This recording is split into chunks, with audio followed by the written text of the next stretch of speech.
ओम नमः शिवाय मित्रों, 12 ज्योतिर्लिंग के अगले भाग में आप सभी का स्वागत है। तो चलिए जान लेते हैं काशी विश्वनाथ की महिमा। काशी विश्वनाथ पावन गंगा नदी किनारे बसा बनारस में स्थित है और कहते हैं कि काशी विश्वनाथ की नगरी भगवान शिव के त्रिशूल की नोक पे बसी हुई है और भैरव शिव के गण और पार्वती के अनुसार माने जाते हैं। हिंदू देवताओं में भैरव का बहुत ही महत्व माना जाता है और इन्हें काशी कोतवाल भी कहते हैं। काशी विश्वनाथ के दर्शन मात्र का बहुत ही महत्व होता है। भगवान शिव के रक्त से भैरव की उत्पन्न हुई है और बाद में रक्त के दो भाग हो गए, पहला बटुक भैरव और दूसरा काल भैरव। ऐसी मानता है काशी में मृत्यु होने पर व्यक्ति को मोक्ष की प्राप्ति होती है।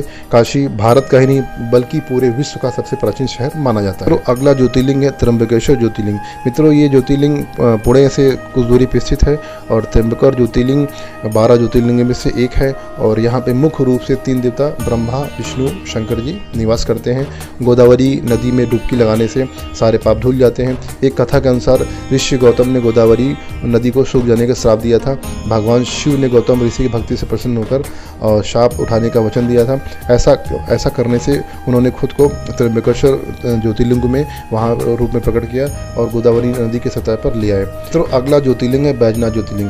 बैजनाथ ज्योतिर्लिंग बिहार राज्य में झारखंड में स्थित है और ऐसा माना जाता है कि माता सती का हृदय यहाँ पे गिरा था, इसलिए इसे हृदय पीठ भी कहा जाता है। मंदिर को लेकर एक रहस्य भी आज भी बरकरार है कि यहाँ भक्त मुरादें लेके आते हैं, लेकिन शिवलिंग को जैसे स्पर्श करते हैं वो अपनी मुराद भूल जाते हैं। मित्रों, शिवधाम में त्रिशूल लगा होता है, लेकिन बैजनाथ मंदिर में पंचशूल लगा है। कहते हैं पंचशूल सुरक्षा कवच होता है। मान्यता ये है कि इसके यहाँ रहते हुए कभी भी मंदिर के कोई आपदा नहीं आ सकती है। रावण शिव का परम भक्त था। शंकर जी को प्रसन्न करने के लिए उसने घोर तपस्या किया और एक एक करके उसने 9 सिर काट दिए और शिवलिंग पर चढ़ा दिए। जैसे ही उसने 10वां सिर काटने के लिए अपना तलवार उठाया तो भगवान महादेव प्रसन्न हो गए और उसे दर्शन दिए और वर मांगने के लिए कहा।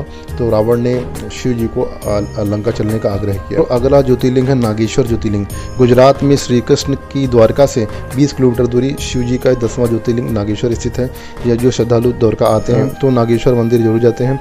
मान्यता ये है कि यहाँ पर दर्शन और पूजन मास से भक्तों की कुंडली में काल शब्दोष और जैसे अशुभ ग्रह असर कम हो जाता है। नागेश्वर का अर्थ होता है नागों का ईश्वर। माना जाता है शिव जी ने दारुक नामक दैत्य का वध किया था। एक अन्य मान्यता के अनुसार यहाँ पे शिव जी और देवी पार्वती नाम प्रकट हुए थे, नागकुरुम प्रकट हुए थे, इसलिए इसे नागेश्वर ज्योतिर्लिंग के नाम से जाना जाता है।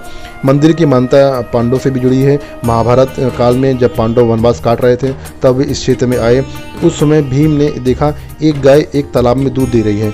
यह बात भीम को हैरान कर देने लगी।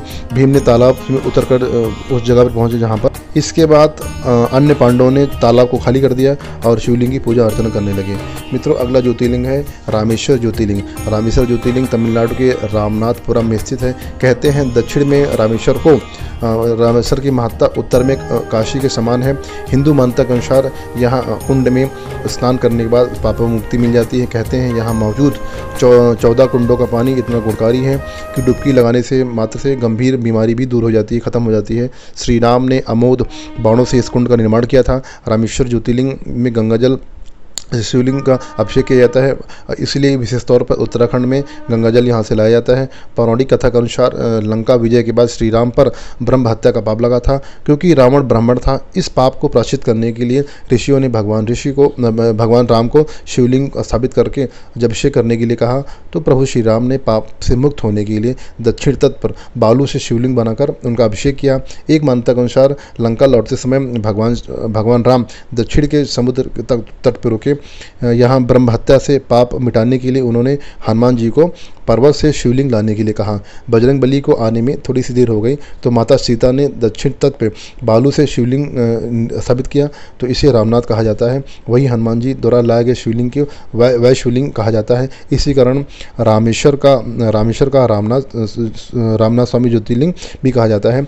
ये शिवलिंग वज्र के समान हो गया था। भगवान श्री राम ने अपने हाथों से समुद्र की बालू से शिवलिंग बनाया था, जिसे हम रामेश्वर कहा कहते हैं। तो अगला और अंतिम ज्योतिर्लिंग है गणेश घृतेश्वर शिवलिंग महाराष्ट्र के औरंगाबाद के पास दौलताबाद में स्थित है। पुराने समय में सुधर्मा नाम के ब्राह्मण था, उसकी पत्नी सुदेहा थी, उसकी कोई संतान नहीं थी। इसलिए सुदेहा ने सुधर्मा का विवाह अपनी छोटी बहन घुष्मा से करा दिया। शिव जी कृपा से घुष्मा को एक पुत्र की प्राप्ति हुई। बाद में सुदेहा ने अपनी बहन से जलने लगी। जलन की वजह से उसने सुदेहा ने अपनी बहन के बेटे की हत्या कर दी और कुंड में बेटे का शव डाल दिया। जब यह बात घुष्मा को मालूम हुई तो वो दुखी हुए बिना शिव जी का पूजन करने लगी। शिव जी ने प्रसन्न होकर उसे दर्शन दिए और उसका पुत्र को जीवित लौटा दिया। घुष्मा ने शिव जी से प्रार्थना किया कि बाबा आप यहीं पे विराजमान रहिए। तब से भगवान भोलेनाथ वहाँ पे विराजमान है। आशा करता हूँ 12 ज्योतिर्लिंग की जानकारी आपको अच्छी लगी होगी। वीडियो शेयर कर दीजिए जिससे हमारी धरोहर सनातन धर्म का प्रचार हो सके, जन साधारण के मन में हमारे धर्म के प्रति आस्था बढ़ सके। जय श्री महाकाल।